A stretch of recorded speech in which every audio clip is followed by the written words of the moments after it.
बार चेतावनी दी है, एक बार पुनः याद दिला रहा हूँ। आने वाला अब जो समय है, देखे हैं आपने कि दिल्ली में जो ब्लास्ट हुए हैं, इस हद तक ये बिगड़ी हुई हैं। बहुत भयंकर तरीके से एक षड्यंत्र था जिसका पर्दाफाश गुरु की कृपा से, परमात्मा की दया से, सभी गुरु तत्व के आशीर्वाद से और सरकार की सतर्कता से हुआ है।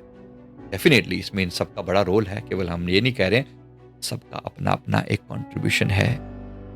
हम इस बात का एहसास पहले से हो चुका था, ये तो पहले से कभी से चला आ रहा है कि ये जो टाइम है नवंबर दिसंबर का तो बिल्कुल पीक पर जाएगा, क्योंकि मंगल का साल एकदम अपने चरम सीमा पर पहुंच गया है। अब जो है नकारात्मक घटनाएं और खराब घटेंगी। ये केवल इतनी सी बात नहीं है कि ये जो हुए हैं, मैं सच में उनके प्रति मैं अपने सद्भाव व्यक्त करता हूँ, अपनी श्रद्धांजलि व्यक्त अर्पित करता हूँ कि क्यों हमने गंवाया इतने लोगों की जो दुखद वहां पर मृत्यु हुई। बहुत दुख, बहुत पीड़ा होती है। ये जो आतंक का ठिकाना बनाई बैठे हैं ना, अब इनको गंदे वाला ट्रीटमेंट मिलने वाला है। ऑपरेशन सिंदूर पार्ट 2 बहुत भयंकर होगा, इतना भयंकर कि जो कहा गया था ना, हमारे आदरणीय रक्षा मंत्री जी ने कहा था कि हो सकता है पाकिस्तान का नाम भी नक्शे से मिट जाए, उस तरीके की हालत होने वाली है। एकदम से तो तुरंत तो नहीं होगी, लेकिन करेंगे। बहुत अच्छे से इनका हिसाब किताब लिया जाएगा, क्योंकि उन्होंने बहुत स्लीपर सेल्स एक्टिवेट हो चुके हैं और बहुत अंदर तक जाकर पूरे गुजरात में जहर फैलाने के लिए अभी भेजा गया। पता नहीं आपको कितनी अपडेटेड रहते हैं या नहीं रहते।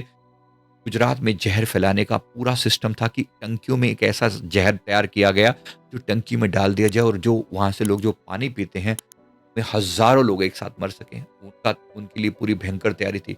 यहाँ पर जो लगभग 2900 किलो वो रासायनिक विस्फोटक पाए गए, वो भी यहीं पर हरियाणा के फरीदाबाद में। सोच के देखिए कितना भयंकर इनकी प्लानिंग थी अपने हमारे देश को दहला देने की। चुन चुन कर एक एक का हिसाब होगा। देशद्रोहियों सावधान हो जाओ, एक एक का हिसाब होगा, बख्शा किसी को नहीं जाएगा।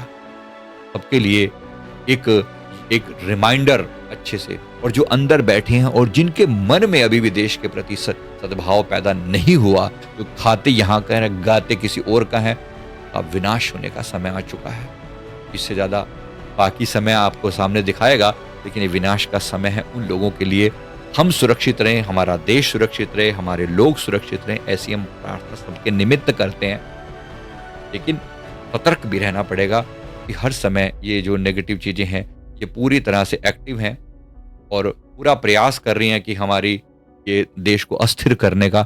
इसीलिए इस समय थोड़ा खराब है, तो सतर्कता जरूरी है, साथ ही साथ प्रार्थना भी जरूरी है। हम अपने लेवल पर क्या कर सकते हैं? हम तो साधक हैं, हम कोई जाकर जंग तो नहीं लड़ रहे, ना ही हम कोई पुलिस में हैं, हम जाकर इन्वेस्टिगेशन कर रहे हैं।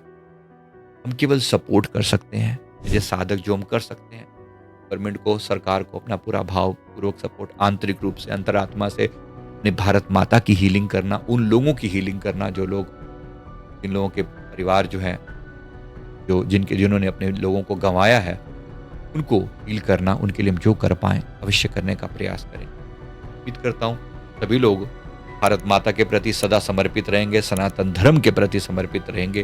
प्रयास करें हमारी श्रद्धा, हमारा भाव बना रहे, और जो समय आने पर जो अपना त्याग करना पड़े, बलिदान करना पड़े अपने देश के लिए, वो करने के लिए तैयार रहें, प्रयास करें। धन्यवाद देते हैं। देव की कृपा सब पर बनी रहे, कल्याण हो सभी का। Very much.